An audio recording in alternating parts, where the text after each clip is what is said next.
नमस्कार दोस्तों, स्वागत है आप सभी का विद्यासागर गुरुजी यूट्यूब चैनल पर।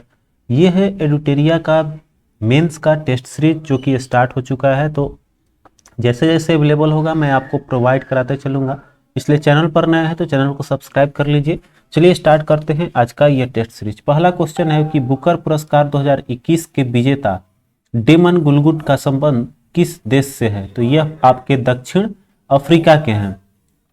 इनको बुकर पुरस्कार दी गई थी द प्रॉमिस के लिए, ठीक है, द प्रॉमिस के लिए इनको मिला था और ये दक्षिण अफ्रीका के हैं। अगला क्वेश्चन देखिए आपका है कि यूएस ओपन 2021 के पुरुष विजेता कौन रहे हैं? तो ये जीतने वाले डेनियल मेदवेदेव हैं। यह आपका 2021 में एक ही जो है जितने ग्रैंड स्लैम होते हैं उसमें यही खाली एक यूएस ओपन वाला ही आपका डेनियल का है, बाकी सब नोवाक जोकोविच ने ही जीता है, ठीक है। तो इस तरह से आप याद रखेंगे तो चारों का चारों याद रहेगा। नेक्स्ट क्वेश्चन आपका 3 नंबर क्वेश्चन है कि टोक्यो ओलंपिक 2021 में हिस्सा लेने वाली पहली ट्रांसजेंडर एथलीट आपका लॉरेन हावर्ड था, ठीक है। तो ये देखिए पहला है जो आपका एथलीट में भाग लिया है, वो भी टोक्यो ओलंपिक जो अभी हुआ हाल फिलहाल में। तो ये करंट से आपका क्वेश्चन है लॉरेन हावर्ड। ये देखिए आगे बढ़ते हैं और एक चीज यहाँ थोड़ा सा रिपीट करते चलेंगे कि जो आपका ओलंपिक हुआ था उसमें प्रथम स्थान किसका था? अमेरिका का, और भारत आपका 48वें स्थान पर थी, ठीक है। और पैरा ओलंपिक में जस्ट 12 चौके 48 बताए थे आप लोगों को, 12 हो जाएगा। चलिए आगे बढ़ते हैं। कह रहे प्रधानमंत्री नरेंद्र मोदी ने कहां पर संत रामानुजाचार्य की 216 फीट ऊंची प्रतिमा का अनावरण किया है? ठीक है, तो ये हैदराबाद में किया गया है।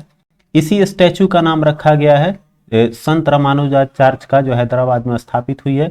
ये है स्टैचू ऑफ इक्वालिटी, ठीक है। स्टैचू ऑफ इक्वालिटी आपका किसका है? संत रामानुजाचार्य का, हैदराबाद में स्थापित हुई है। नेक्स्ट देखिए आपका है कि हाल ही में पद्मश्री विजेता शांति देवी का निधन हो गया। यह किस क्षेत्र से आपका संबंध रखते हैं? तो यह आपका सामाजिक कार्यकर्ता थी जिनका निधन आपका 17 जनवरी 2022 को हो चुकी है।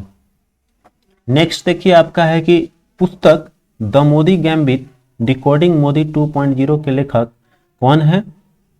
तो ये संजू वर्मा द्वारा लिखा गया है पुस्तक। अगला देखिए, इसमें देखिए दूसरे कार्यकाल का वर्णन दिया गया है। अगला है विश्व शौचालय दिवस 2021 का थीम क्या है?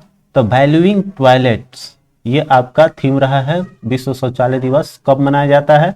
आपका 19 नवंबर को। नेक्स्ट देखते हैं, आपका कह रहा है कि वर्ष 2021 में अर्जुन पुरस्कार से सम्मानित वंदना कटारिया का संबंध किस खेल से है? यह हॉकी से आपकी रिलेटेड है, वंदना कटारिया, ठीक है। अब देखिए आगे बढ़ते हैं। इसलिए इंपॉर्टेंट है कि इनको पद्मश्री 2022 से नवाजा गया है।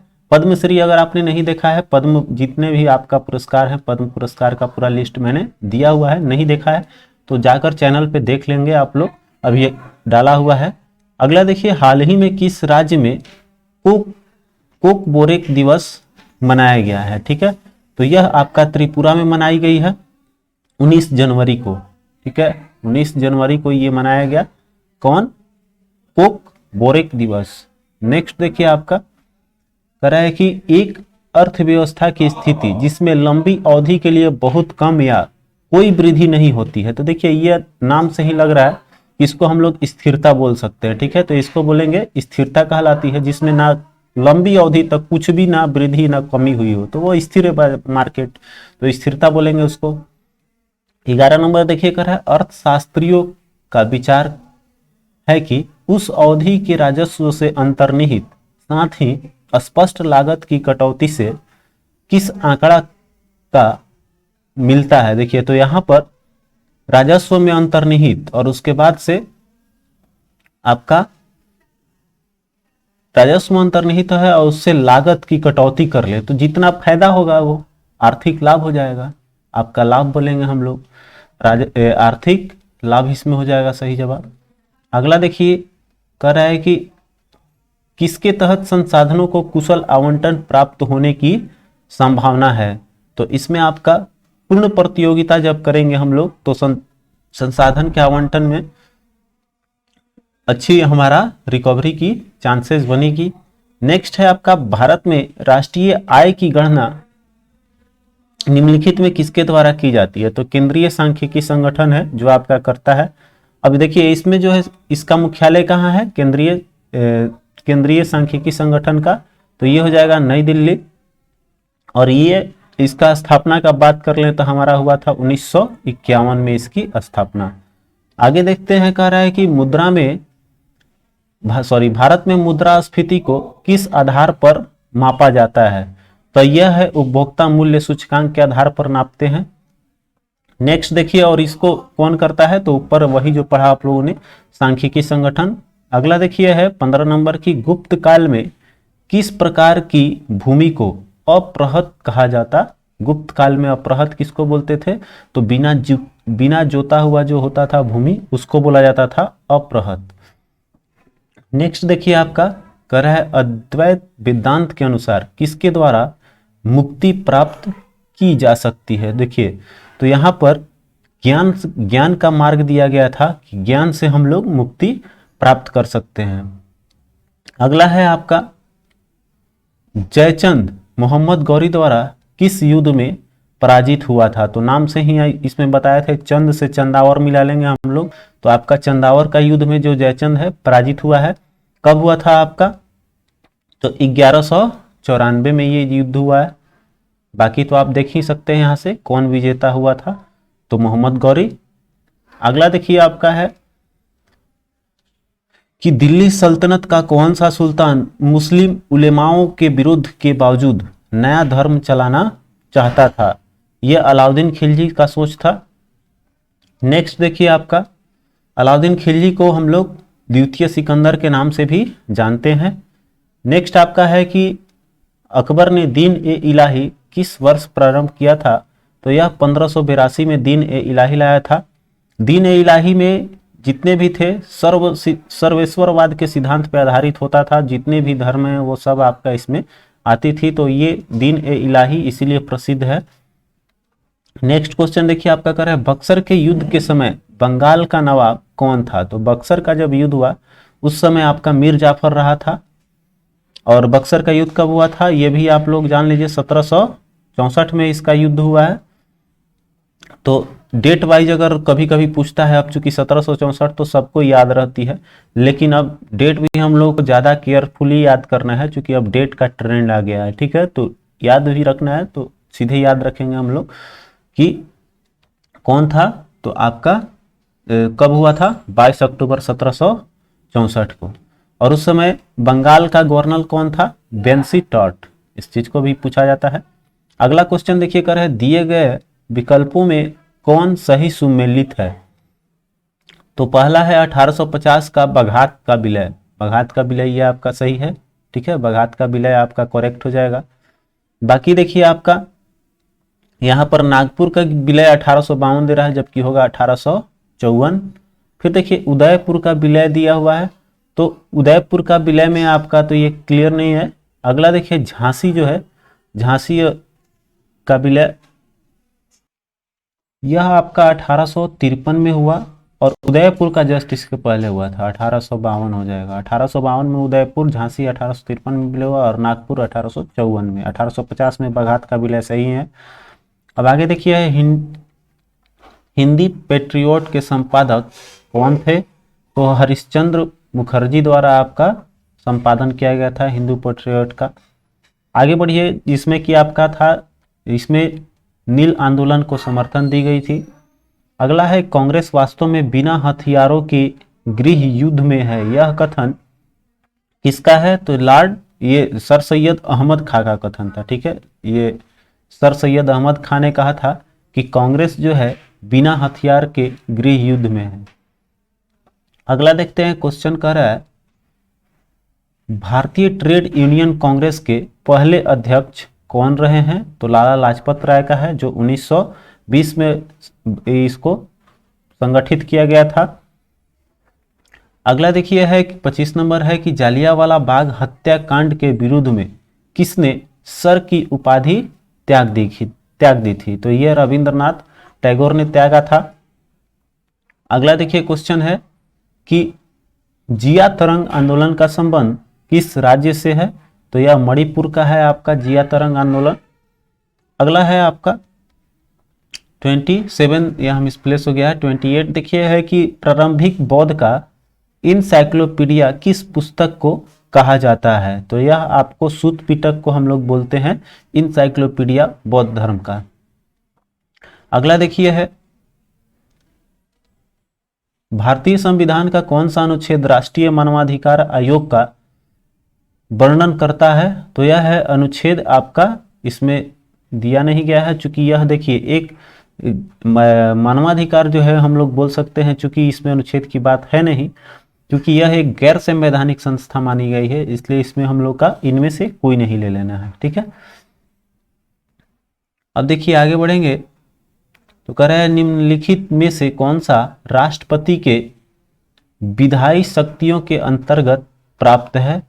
तो इसमें देखेंगे तो संसद के संयुक्त अधिवेशन बुला सकते हैं, आह्वान मतलब बुला सकते हैं, तो ये आपका राष्ट्रपति के विधायी शक्तियों के अंतर्गत आते हैं। अगला है आपका पंचायती राज पर 3 समितियों पर विचार करना है और उसके बाद हमको इसको कार्यक्रम के अनुसार बताना है कौन सा कथन सही है। तो अशोक मेहता समिति कब का है? 1977।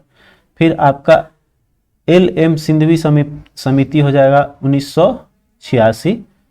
फिर आपका BR मेहता समिति आया था 1957 और एक हो गया आपका GKB राव समिति 1985 हो जाएगी। तो इसके अनुसार जब हम सजाएंगे तो सबसे पहले आपका हो जाएगा BR मेहता, ये 1 नंबर पे, इसके बाद ये हो जाएगा 77, फिर आपका 85, फिर आपका 86। तो इस तरह से आप देखेंगे तो हो गया 3 3 1 3 1 4 2 3 1 4 2, ऑप्शन 3 नंबर आपका सही हो जाएगी। नेक्स्ट देखिए आपका कह रहा है कि भारतीय संविधान के अंतर्गत अवशिष्ट अधिकारों का अर्थ क्या है? तो वैसा अधिकार जिसमें संघ सूची, राज्य सूची और समवर्ती सूची में स्पष्ट रूप से शामिल नहीं किया गया हो, उसको हम लोग बोलते हैं अवशिष्ट अधिकार। नेक्स्ट आपका देखिए है निम्न में से कौन सा विषय समवर्ती सूची के अंतर्गत शामिल है? तो समवर्ती सूची में आपका संघ और राज्य दोनों का रहेगा। तो इसमें देखिए संघ और राज्य में मुख्य रूप से है जनसंख्या नियंत्रण और फिर आपका समाचार पत्र हो जाएगी। नेक्स्ट, संयुक्त अधिवेशन की अध्यक्षता निम्न में से किसके द्वारा नहीं की जाती है? तो राज्यसभा के सभापति नहीं कर सकते हैं, बाकी उपसभापति करेंगे संयुक्त अधिवेशन, और लोकसभा अध्यक्ष तो करते हैं, उपाध्यक्ष नहीं रहेंगे तो करेंगे। ठीक है, तो इस तरह आपका एक करेक्ट है, माने उसमें नहीं करेंगे। अगला देखिए है किस अधिनियम के तहत केंद्रीय विधान परिषद में बजट पर बहस करने तथा कार्यकारिणी में प्रश्न पूछने की शक्ति दी गई है? तो यह आपका भारत परिषद अधिनियम 1892 का है। नेक्स्ट आपका देखते हैं, कह रहा है कि निम्न में से कौन सा सही सुमेलित नहीं है? राज्य विधानसभा की सदस्यों की संख्या के अनुसार उसको मैच करना है।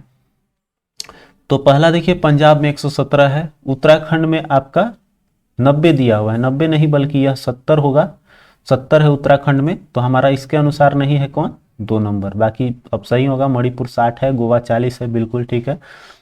आगे देखते हैं 37 है निम्न में से कौन सी प्रक्रिया आयरलैंड के संविधान से नहीं लिया गया है? तो आयरलैंड से हमारा चूंकि राष्ट्रपति के निर्वाचन मंडल की व्यवस्था जो है यह आयरलैंड से है, तो यह आपका हो जाएगी। उसके अलावा देखिए राज्यसभा के सदस्यों का निर्वाचन यह आपका नहीं लिया गया है, यह दक्षिण अफ्रीका का साउथ अफ्रीका का है, वहां से लिया गया है। फिर देखिए संसदीय विशेषाधिकार यह आपका ब्रिटेन का है। ठीक है, तो ये ब्रिटेन, तो दोनों आपका नहीं हो जाएगा, तो बी और सी ले लेंगे, इसमें 2 आपका नहीं है, बी और सी, डी इसका करेक्ट आंसर हो जाएगा 4 नंबर। नेक्स्ट है विश्व की सर्वाधिक तीव्र ढाल वाली चोटी कौन सी है? तो राकापोसी है आपका, राकापोसी। ठीक है, जो आपका कहाँ पड़ जाता है? लद्दाख श्रेणी में। अगला है कि ग्रीष्म ऋतु में होने वाली वर्षा को कहां पर आम्र वर्षा के नाम से जाना जाता है? तो यह केरल है। बहुत बार पूछा हुआ ये क्वेश्चन है आपका। नेक्स्ट क्वेश्चन देखिए आपका 40 नंबर है कि इसमें देखिए सूची 1 को सूची 2 के साथ सुमेलित करना है और उसके बाद हम लोग को नदी क्षेत्र एक तरफ है, एक तरफ उसका दोआब दिया गया है। तो यहां पर देखेंगे तो आपका ब्यास सतलज के बीच में बिस्ट या बिस्ट जिसको हम लोग बोलते हैं। फिर आपका ब्यास और रावी नदी का हो जाएगा बारी। चिनाब और झेलम का चाज या इसका फिर है देखिए सिंधु और झेलम का सिंध सागर हो जाएगा। तो यहां से मिला लीजिए तो आपका 4 3 2 1 इस तरह से गया है। 4 3 2 1 ऑप्शन देखते हैं आपका सी, 3 नंबर आपका सही हो जाएगी। नेक्स्ट देखिए आपका है कि स्वेज नहर निम्नलिखित में किनको मिलाती है? बहुत बार आया हुआ क्वेश्चन है। भूमध्य सागर और लाल सागर को मिलाती है। अगला देखते हैं हम लोग। कह रहे हैं कि भूमध्य, ये हो गया आपका। अगला देखिए है निम्नलिखित राज्यों में से किसे भारत का कोहिनूर कहा जाता है? तो आंध्र प्रदेश को बोलते हैं हम लोग भारत का कोहिनूर, क्योंकि यहां पर विश्व प्रसिद्ध जो है कोलूर जो आपका हीरा की खान है वो यहीं पर है, इसलिए हम लोग बोलते हैं भारत का कोहिनूर। अगला क्वेश्चन देखिए निम्नलिखित में से कौन सा लैगून झील नहीं है? तो इसमें लैगून झील के अंतर्गत हम लोग नहीं ले सकते हैं पेरियार झील जो है, यह एक चूंकि कृत्रिम झील है इसलिए लैगून झील आपका ये नहीं होगा। पेरियार झील पेरियार नदी पर ही है। अगला क्वेश्चन है कि केंद्रीय मृदा तथा पदार्थ अनुसंधान केंद्र कहां पर अवस्थित है? तो यह नई दिल्ली में है। नेक्स्ट आपका करें निम्नलिखित में से कौन सी जलधारा दक्षिण अटलांटिक महासागर की शीतल धारा है? तो ये बेंगुला जलधारा जो है आपका नहीं। आगे देखिए अगला क्वेश्चन है कि राष्ट्रीय उपभोक्ता दिवस कब मनाई जाती है? 24 दिसंबर हो जाएगा। अगला क्वेश्चन देखते हैं। कह रहा है कि इलेक्ट्रा गोल्ड कप किस खेल से संबंधित है? तो टेबल टेनिस से आपका है। अगला देखते हैं क्वेश्चन है कि निम्नलिखित में से कौन सुमेलित नहीं है? एक तरफ है संगठन और एक तरफ है उसका मुख्यालय। तो सार्क का ढाका नहीं काठमांडू है, पहला ही मिल गया आपका। तो आपका कौन सा नहीं हो जाएगा? ए नंबर ऑप्शन। अगला देखिए है, बाकी तो सब सही होगा। चलिए आगे बढ़ते हैं। कह रहा है निम्नलिखित में से किस भाषा का प्रयोग बच्चों की शिक्षा में किया जाता है? तो यहां पर देखिए ये तो कंप्यूटर लैंग्वेज है। लोगो जो है, लोगो से हम लोग बोल सकते हैं या बच्चों को समझाया जा सकता है। चित्रों से अधिक समझाया जाता है बच्चों की शिक्षा में। ठीक है। अगला देखिए कह रहा है कि नीचे दिए गए विकल्पों में कौन सी तरंगे सभी माध्यमों में उत्पन्न की जा सकती है? तो जो अनुदैर्घ्य तरंग है वो सभी माध्यम में उत्पन्न हो जाएगा, लेकिन अगर यही आपका ठोस पदार्थ रहेगा तो अनुप्रस्थ उसमें नहीं चल पाती है। नेक्स्ट आपका देखिए कह रहा है कि यदि किसी वस्तु का द्रव्यमान आधा कर दी जाए तो उसकी गतिज ऊर्जा पर क्या प्रभाव पड़ेगी? तो यहां पर देखिए आधा कर दिया जाए तो उसकी गतिज ऊर्जा पर क्या प्रभाव पड़ेगा? देखिए यहां पर क्या होता है फॉर्मूला, हाफ mv²। फॉर्मूला ये होता है गतिज ऊर्जा का। तो मास अगर आधा करेंगे तो ये भी क्या हो जाएगा? आधा ही अंतर होगा, क्योंकि स्क्वायर इस पे नहीं है कि आपका 4 गुना कम हो जाएगी, 1/4 हो जाएगा। अगर यही वेलोसिटी आधा होता तो 1/4 गुना हो जाता, लेकिन अगर मास आधा हो रहा है तो मास तो डायरेक्टली प्रोपोर्शनल है, तो यह भी क्या हो जाएगा? गतिज ऊर्जा भी आधी हो जाएगी। नेक्स्ट क्वेश्चन है आपका कि सोलर कुकर में किस दर्पण का प्रयोग किया जाता है? तो सोलर कुकर में आप देखेंगे तो अवतल दर्पण जो है उसका उपयोग होता है, क्योंकि यह क्या करता है कि सभी को एक तरफ प्रकाश को केंद्रित करता है फोकस पे, और इसी सिद्धांत पे आपका सोलर कुकर बनाई जाती है। नेक्स्ट क्वेश्चन देखिए आपका कह रहा है कि निम्न में से कौन बौने ग्रह का उदाहरण है? तो बौना ग्रह के कारण देखिए इसमें किसको किसको लिया गया है? चिरौन भी है, सिरेस भी है और जेना भी है। ये सब आपके बौने ग्रह में आ जाएंगे, तो सभी हो जाएगा आपका आंसर। अगला देखते हैं क्वेश्चन है कि दिए गए विकल्पों में से कौन अदिश राशि की उदाहरण है? तो अदिश राशि में आपका आ जाएगा विद्युत तीव्रता। ठीक है, विद्युत तीव्रता को हम लोग ले लेंगे। अगला देखिए है कि दिए गए भौतिक राशि में से किसका मात्रक फैराडे है? तो देखिए फैराडे आपका विद्युत धारिता का हो जाएगा। अगला क्वेश्चन है,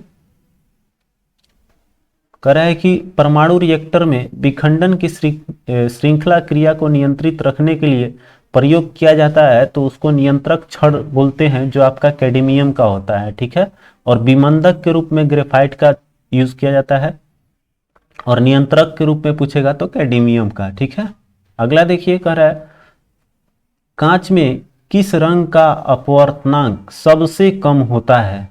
तो जिसका भाई सबसे ज्यादा तरंग दैर्घ्य रहेगा उसका अपवर्तनांक कम होगा, लाल का हो जाएगा। ठीक है, अगला देखिए कह रहा है निम्न में से कौन गैर संक्रामक रोग है?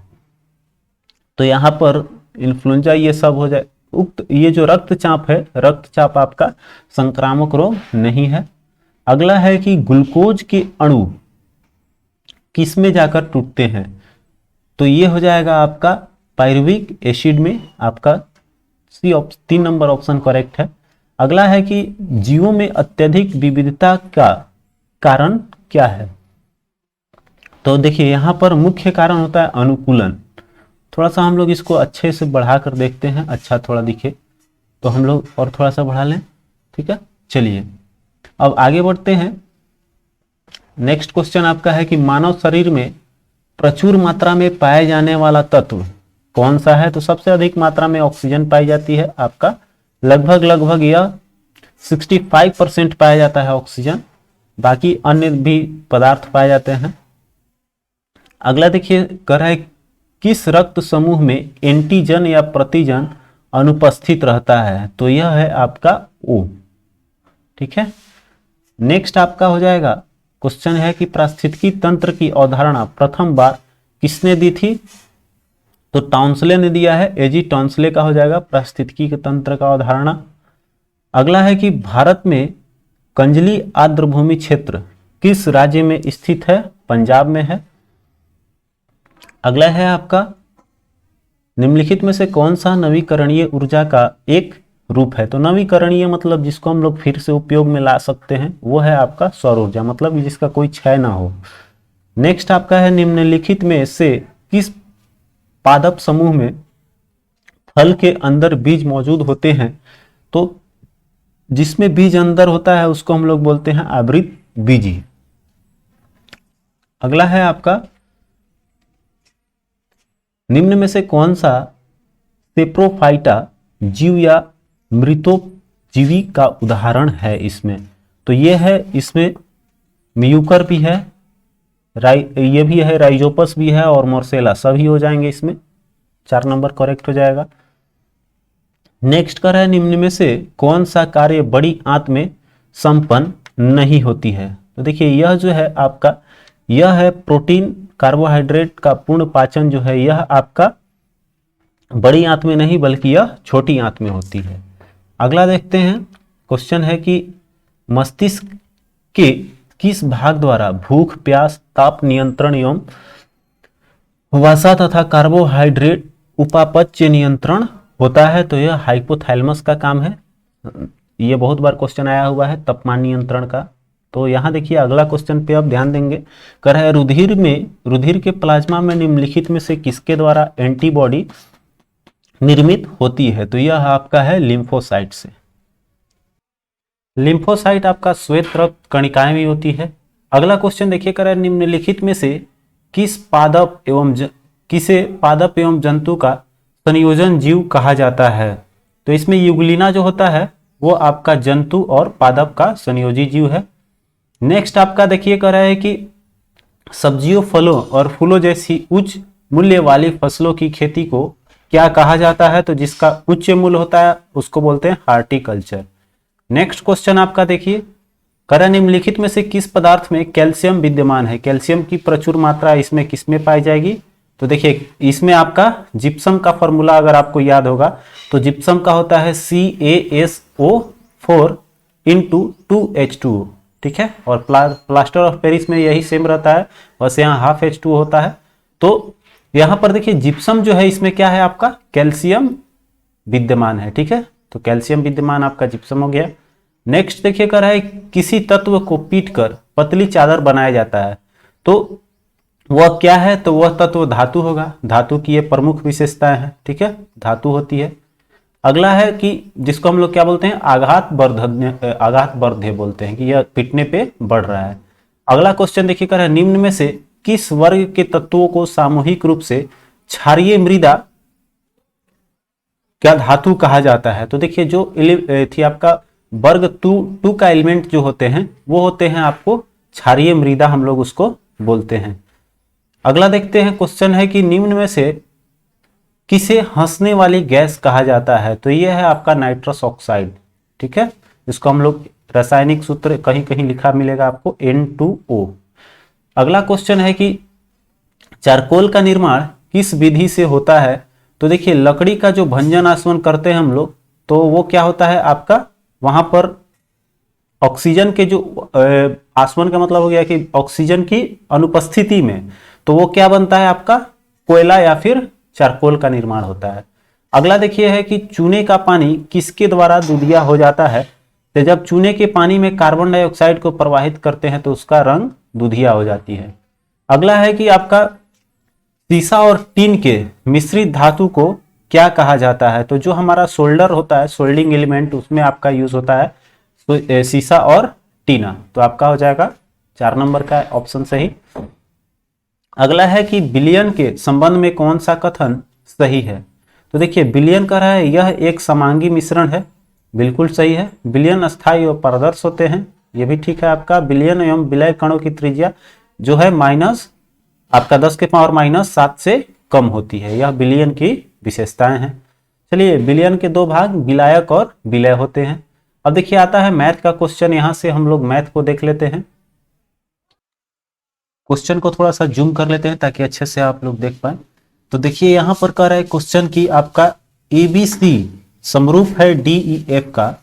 तो 2 त्रिभुज है, एक ABC है और एक DEF है, ठीक है। अब ये दोनों क्या है समरूप है, आप लोगों के समरूप हो गया ये। अब देखिए कह रहा है कि DE का वैल्यू है 6.5 सेंटीमीटर और कह रहा है कि ये जो त्रिभुज है DEF, इसका परिमाप दिया हुआ है कितना 25 सेंटीमीटर। तो हमसे पूछ रहा है ABC का परिमाप। तो देखिए समरूप है तो जाहिर सी बात है इसका जो भुजा होगा वो क्या होगा समरूप होगा, पहली बात। दूसरी बात जो है 1 मिनट AB का भी देखिए वैल्यू दिया हुआ है 9.10 1 सेंटीमीटर है। तो समरूप होता है तो क्या होती है कि सभी चीजें क्या होती है बराबर होती है। अब इसको थोड़ा सा छोटा कर लेते हैं।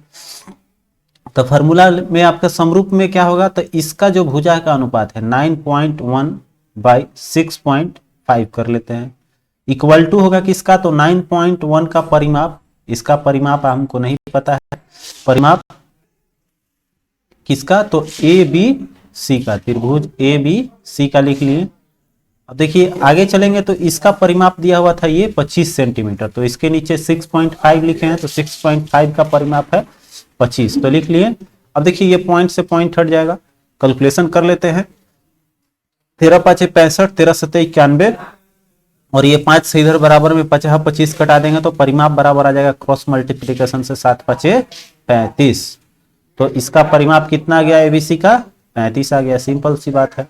आपका C ऑप्शन जो है वो सही हो जाएगी।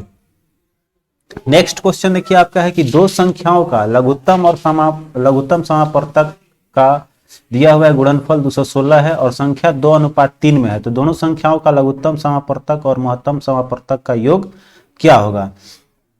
तो इस तरह के क्वेश्चन देखिए है, तो सबसे पहले हम लोग को ये फॉर्मूला जानते हैं कि लसा गुने मसा बराबर क्या होता है संख्याओं का गुणनफल। तो अगर 2x इंटू मान लें कि 3x, तो यहां पर क्या हो जाएगा आपका, इसको हम डायरेक्ट ऐसे बना लेते हैं, ठीक है, क्योंकि दोनों का महत्तम समापवर्तक का गुणनफल दिया हुआ है, ठीक है, लघुत्तम समापवर्तक और महत्तम समापवर्तक का गुणनफल दिया हुआ है।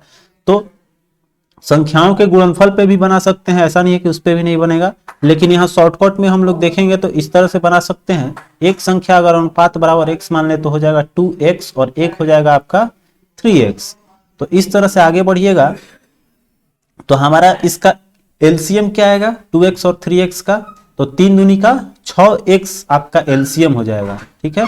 और HCF क्या हो जाएगा, तो HCF आपका x हो जाएगा, जाहिर सी बात है HCF x ले लेना है, ठीक है। और इसके बाद आगे बढ़ेंगे तो क्या हो जाएगा 6x और ये दोनों का मल्टीप्लीकेशन जो है एलसीएम और HCF का मल्टीप्लीकेशन दिया हुआ है 216, माने 6x इंटू x बराबर कितना दिया हुआ है 216। तो इसके अनुसार हमारा हो जाएगा 6x स्क्वायर बराबर हो जाएगा 216। तो 6 से इसको कटा लेते हैं, 6 3 18 6 के 36। तो x स्क्वायर बराबर कितना आ गया आपका 36 आ गया। तो x का वैल्यू आ गया आपका 6। तो x का वैल्यू 6 जब आया तो पूछ रहा है कि लघुत्तम समापवर्तक और महत्तम समापवर्तक का एक, तो इसमें x का वैल्यू रख देंगे तो 6 के 36 आ गया एलसीएम और HCF आ गया 6। तो दोनों को जोड़ेंगे 36 और 6 कितना आ जाएगा आपका 42। दोनों का योग पूछ रहा है तो आपका 42 आंसर करेक्ट हो जाएगी। अगला क्वेश्चन देखिए आपका है, कह रहा है कि इसमें बताना है हमको कि x का मान क्या आएगा। तो देखिए ये जो है घातांक करने का क्वेश्चन में हम लोग सबसे पहले देखेंगे ये क्या है, आपका दोनों एक दूसरे का अपोजिट है। तो -1 अगर फॉर्मूला याद होगा तो a/b के पावर अगर -1 हो जाता है तो ये क्या होता है आपका b/a में कन्वर्ट हो जाता है। तो उसी तरह से हम इसको कंपेरिजन कर लेते हैं, ये लिखा हुआ ही है, थोड़ा सा अच्छे से देख लीजिए। तो इसको हम लोग क्या लिख सकते हैं 5/9 लिख लेंगे। तो 5/9 को ऐसे रखते हैं हम लोग x-2 के रूप में, ठीक है, x-2 है और इक्वल टू, जब इसको कन्वर्ट करेंगे तो 5/9 इसको भी लिख रहे हैं, चूंकि 9/5 लिखा हुआ है तो माइनस से मल्टीप्लाई करेंगे तो 4 माइनस वाला प्लस हो जाएगा और प्लस x वाला माइनस x हो जाएगा। तो इसके अनुसार ये हो गया। तो बेस जब सेम है तो हम लोग बोलेंगे कि x-2 equal to 4 minus x। अब इसको इधर लाएंगे तो x जुट के 2x हो जाएगा और 4 वाला इधर जाएगा तो 4 2 6 हो जाएगा। तो x का कितना आ गया वैल्यू 3 आ गया। तो वही x का हमसे मान पूछ रहा है, तो बस x का वैल्यू आपका 3 देख लेना है, कौन सा ऑप्शन में है 3 आपका 4 नंबर ऑप्शन में है, ठीक है। तो आपका 4 नंबर आंसर करेक्ट हो जाएगी। आगे बढ़ते हैं। अब देखिए 84 क्वेश्चन है कि किसी राशि पर चक्रवृद्धि ब्याज 2 वर्षों में 15% वार्षिक ब्याज की दर से 5290 रुपया है। तो पूछ रहा है आपका कि वह राशि क्या है, किस राशि पर है। तो देखिए यहाँ पर शॉर्टकट में चलते हैं, चूंकि एग्जाम में बनाने में भी हम लोग को समय बचाना है। तो देखिए 15% है, तो सबसे पहले समझेंगे कि किसका 15% जो है 2 बार गुना करने पर मतलब 30% के आसपास आपका आ जाएगा, इसके करीब। तो 2000 को लेके चलेंगे तो 2000 15 दूनी 30 आपका नहीं पहुंचेगा, माने एक अप्रोक्सीमेटली बता रहे हैं आंसर शूट करने का। तो यहाँ पर क्या हो जाएगा 15 दूनी का 30 आ जाएगा। तो 30 का आपका वैल्यू निकालेंगे तो 2000 का 30% के आसपास बढ़ेंगे तो हमारा कितना आएगा 600 ही आएगा, ठीक है। तो इसमें हमारा उतना नहीं जाएगा। आगे देखिए इसमें जाएंगे तो 4000 में आपका 1200, 6 दूनी का 1200 इसमें हो जाएगा, 3 चौका 12 माने 1200 इसमें आ रहा है। तो 400 प्लस 100 जोड़ेंगे तो 1250 के आंसर आपका एकदम एक्यूरेट हो जाएगा 4000 रुपया ही। इसको करके देखिए तो 15 छक्के कितना हो जाएगा 30 पाँचे हो जाएगा 150, माने ये आपका 6500 के आसपास चला जाएगा। तो ये आपका गलत, मतलब कुल मिला जुला कर बी आपका सही हो गया। ये अप्रोक्सीमेटली के सिद्धांत पे इसको हम लोग सॉल्व किए हैं, ठीक है। आगे देखिए आपका कह रहा है कि log 2 इसका दिया हुआ है, बेस इसका ये है 2 बेस है। तो देखिए ये फॉर्मूला log का क्या होता है कि जब log हटता है ना तो जो बेस में रहता है वो इधर क्या होता है पावर आके बेस आके बन जाता है और ये ऊपर पावर में चला जाता है। तो x स्क्वायर माइनस 4 log हटा, इसका बेस कितना है 2 है, तो 2 के पावर कितना हो जाएगा 5 हो जाएगा। तो x square minus 4 equal to 2 के पावर 5 बराबर कर लेते हैं कितना, तो ये हो जाएगा आपका 2 दूनी का, ये मतलब डायरेक्ट हम इसको 2 दूनी 4 दूनी 8 दूनी 16 दूनी 32 लिख लेंगे। तो x स्क्वायर बराबर कितना हो जाएगा 32 और 4 36। तो x बराबर आपका आ गया +-6, चूंकि अंडर रूट जैसे ही होता है तो ये प्लस माइनस दोनों में वैल्यू देगा, ठीक है। तो 36 का कितना आ जाएगा 36 का वर्गमूल 6 हो जाएगी। तो आपका प्लस और माइनस दोनों में 6 दिया हुआ है तो दोनों ऑप्शन लेना है, तो आपका 4 नंबर हो जाएगा सही। चलिए आगे बढ़ते हैं। अगले क्वेश्चन को देखिए, कह रहा है कि यदि किसी बहुभुज की सभी आंतरिक कोणों का योग 1620 डिग्री है। तो देखिए आंतरिक कोणों का योग बराबर फॉर्मूला सीधे लगा लेंगे n-2 इंटू 180 बराबर होता है आंतरिक कोण, मतलब 1620 दिया हुआ है। तो हमको यही n मतलब भुजा की संख्या निकालना है। तो 0 से 0 हटा लेंगे और बाकी यहाँ बचा 18 से ये कितना बार में जाएगा आपका, ये चला जाएगा 8 9 72, ठीक है, ये 9 बार में गया तो n-2 बराबर 9, तो 9 को इधर लाएंगे प्लस 2 हो जाएगा, तो n बराबर 9 2 11 हो जाएगा आपका बी या 2 नंबर आंसर करेक्ट हो जाएगी। इसी तरह से देखिए आगे बढ़ते हैं, तो यहाँ देखिए हम चाहते हैं यहाँ चूंकि 100 क्वेश्चन है, मैथ को एक अलग वीडियो में दूं, तो इसका देखिए यहाँ से हम 81 से उसको बहुत अच्छे से एक्सप्लेन करके कैसे क्या होता है, कैसे थिंकिंग होती है, उसके लिए हम लोग आगे बढ़ेंगे, ठीक है। तो मैथ और रीजनिंग का आपको सॉल्यूशन मैं देता हूँ नेक्स्ट वीडियो में, ताकि अच्छे से समझा सकूं, क्योंकि यहाँ समय को देखते हुए और जल्दी से करने का भी एक तरीका बताते चलूंगा उसी वीडियो में, ताकि परीक्षा में कैसे बनाना है और समझना कैसे है, ठीक है। तो मिलते हैं फिर इसी का अगले पार्ट में, तब तक के लिए आप अपना ख्याल रखें। जय हिंद। नेक्स्ट वीडियो में आपको मैथ मतलब 80 से आपको लेकर 81 से लेकर 100 तक का सॉल्यूशन 20 क्वेश्चन का दे रहा हूं, चूंकि ये मैथ रीजनिंग का पार्ट्स है। तो मिलते हैं फिर next video. Thanks for watching. जय हिंद।